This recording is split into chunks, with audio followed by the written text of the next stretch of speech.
Hey, it's Vicky, and today I'm here to talk about the books I read in February. February was a pretty interesting month. I had sort of a mixed bag of ratings. I had my first 5-star book of 2024, which is very exciting. I also had my first DNF of 2024. So yeah, overall, it was a very interesting month.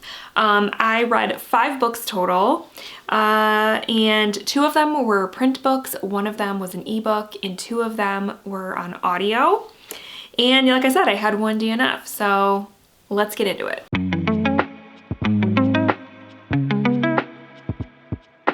So the first 3 books that I read in February, I've actually already talked about. I did a reading vlog this month where I was reading 2024 releases that I was excited about. So in that vlog, I read The Heiress by Rachel Hawkins. I read Behind You is the Sea by Susan Muaddi-Darraj. And then I read Poor Dear by Claire Oshetsky. And so I'm not going to go into depth in this video about those books because I already did in the vlog, but I gave The Heiress a 2.5 out of 5. I gave Behind You is the Sea a 3, and Poor Dear was a 4.75, almost a 5, but not quite. So if you want my in-depth thoughts on those 3 books, go ahead and check out that vlog. Then I had my first DNF of the year. And I was slightly disappointed by this because I really wanted to like this book. I was in the mood for it, but then it just wasn't delivering. I DNF'd Book Lovers by Emily Henry. I made it 118 pages in and decided to call it quits. And the reason for that is that this book deals with a sister relationship.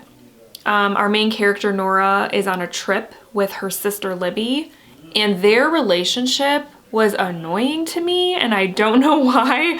I just did not want anything to do with the whole sister relationship. And like this whole first 100 pages mostly deals with that. I also found it very unrealistic that Nora's sister Libby, they go on this trip, and it's a 3-week-long trip to, I think they live in New York and they go to, I want to say North Carolina for 3 weeks.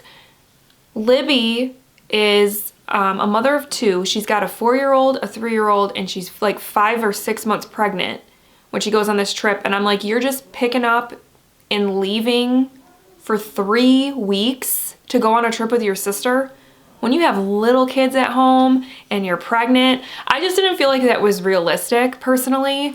And I can say that because I went on a trip, a girls' weekend trip to New York when I was pregnant with my son. I was like 6 months pregnant, 7 months pregnant.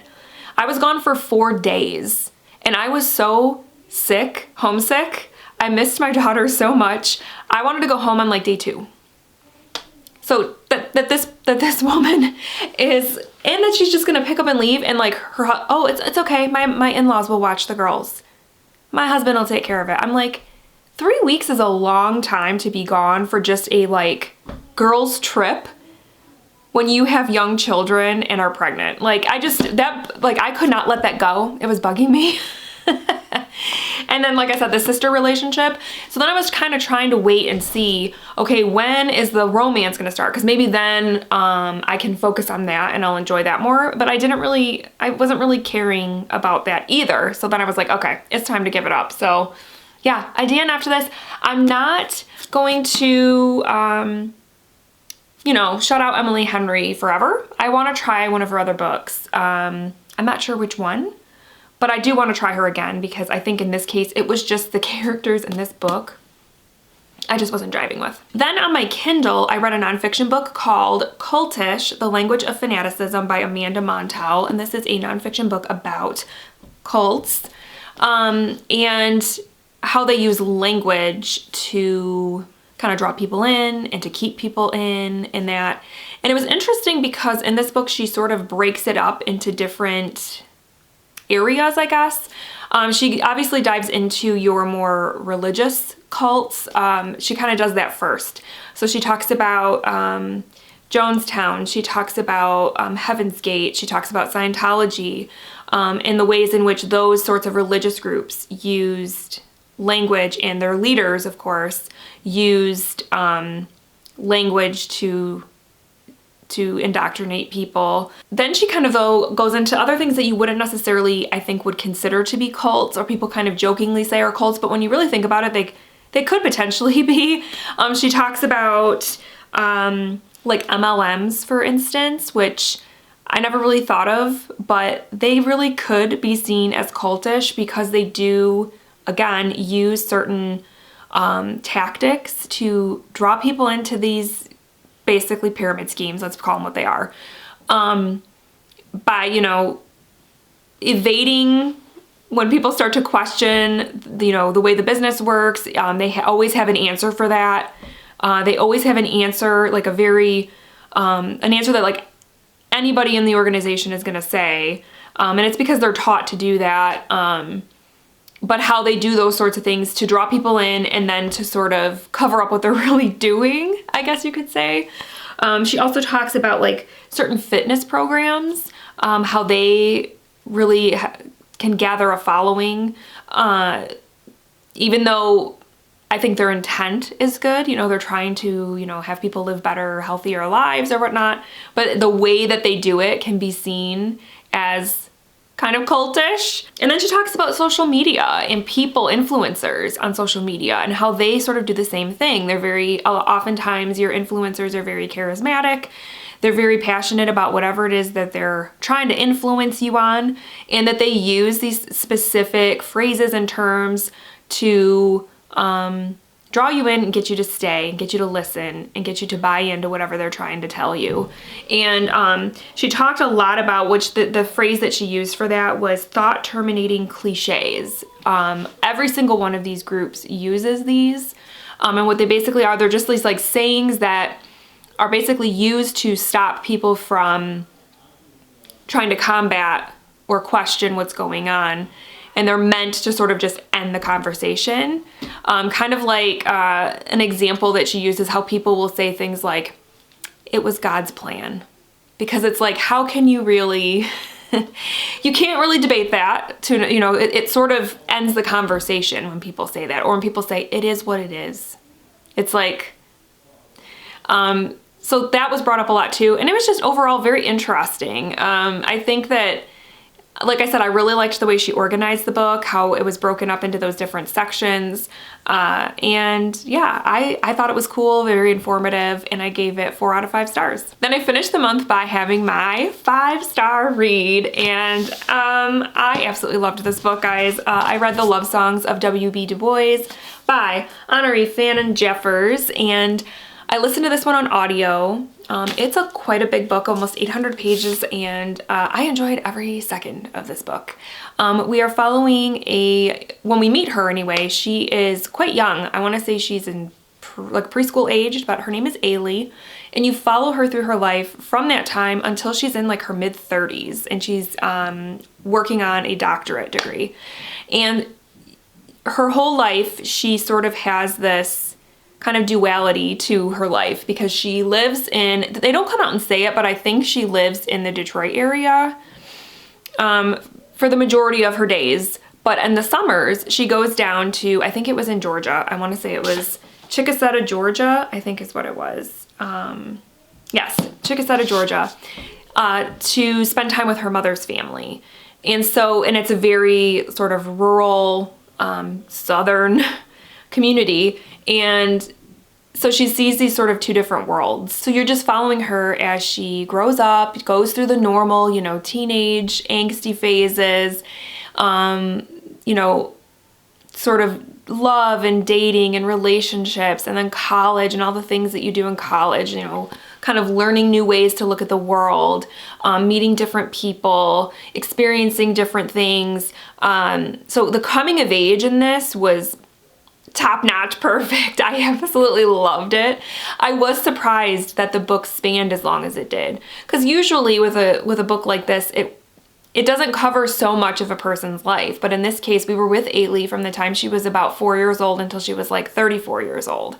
And so I loved that, though, that it spanned a longer time than I was expecting. The secondary characters in here, members of her family, also absolutely loved them. Her mother was one of my favorites. Just some of the things that she would say. to her daughter, the ways in which she would parent her daughter. I just loved her. And then she also has an uncle in here. Well, I think he's a great uncle, who also was a great character and somebody that I really grew to love as the book progressed. So this book touches on a lot of important themes and topics, obviously besides the coming of age stuff. It really dives into generational issues, generational trauma, specifically when you're talking about slavery in this country, and how slavery has affected people for generations, even though it ended hundreds of years ago. The effects of slavery are still carrying on. And also touches on how slavery is approached from an education standpoint, how it is taught to people in schools is touched on in here. This book also talks a lot about, without getting into too much detail, abuse. You're talking about child abuse. There's topics of substance abuse. There's also domestic violence. So if those are things that bother you, you might want to check out trigger warnings for this, but I felt like it also touched on a lot of those topics in a very, very like informative, emotional, thought-provoking way. And then it also touches a lot on colorism, because in this family, Ailey has family members who have either passed as white or could have, but chose not to. And so that comes up a lot in the book too, is the effects of colorism in society, but also within families and how they sort of deal with that.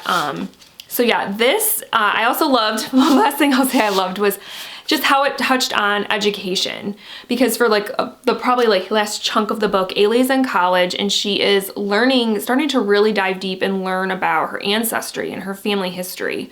And throughout the book, you get that history because it'll go back in time and show you flashbacks of like various people in her, in her generational line, and how things that happened to those people are affecting Ailey to this day. And I thought that was so interesting. And again, the way that it was arranged was so well done. How, you would spend a chunk of time with Ailey and then you would go back in time and spend time with, say, her great-great-grandmother or something like that. It was just really well done.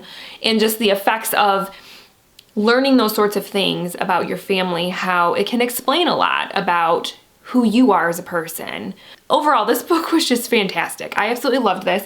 I believe this is Honorée Fannin Jeffers' first novel. I think before this she was mostly doing poetry. So I think this was her debut novel, but I'm not sure. But I will definitely be reading more of her work. This was fantastic. I loved this. 5 stars. Can't recommend it enough. Please read it if it sounds at all interesting to you. All right, guys, so those were my books that I read in February. It was a pretty good month. Like I said, I was very excited to have a 5-star read this early in the year. Doesn't always happen. And yeah, though my DNF was a little bit disappointing, it's okay. I'm glad that, I made the decision to put it down and not waste my time. So, let me know if you have a recommendation though for another Emily Henry book I should try, since Book Lovers didn't quite work out. Let me know if you've read any of the books that I talked about, either in that vlog or in this video. And tell me what your favorite book in February was, because I would love to know. And that's it. I hope you guys had a great month, and I will chat with you soon. Thank you so much for watching.